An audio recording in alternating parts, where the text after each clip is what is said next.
Mandray anjara mavitrika ao anatin'ilay hetsika salon de l'industrie de Madagascar ihany koa ny banky BFVSG manana ny tolotra omenany mpanjifan'izy ireo mandritra izany. Isan'ireo orinasa mpiara-piognatoka amin'ny fikarakarana letsika ara-toe-karena salon de l'industrie de Madagascar Nasim etsy Mahamasina ny banky BFVSG.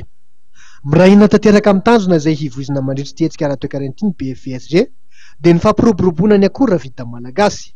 Ho fanomezana fahafapo ireo mpitsidika ny SIM dia misy ireo tolotra manokana natao azy ireo mandritra ireo 3 andro tiany hetsika. Nisan'izany ny fampindramam-bola soafeno izay hanomezanay tanjana-bola mihena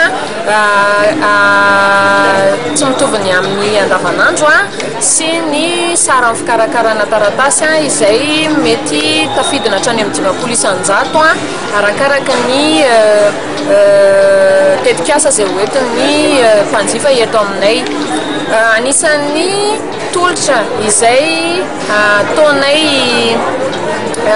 miarihary koa zany mandritra an'ity hetsika ity ny tolotra amin'ny resaka banque à distance sy amin'ny mobile banking izay efa hitantsika moa amin'izao fa mandroso tokoa ny teknôlôjia dia mila manaraka an'izay koa ny banky. Nilaza ny voninanoanareo ho mpahandrara ihany koa ny BFVSG ho fandraisana anjara amin'ny fampandrosoana maritra.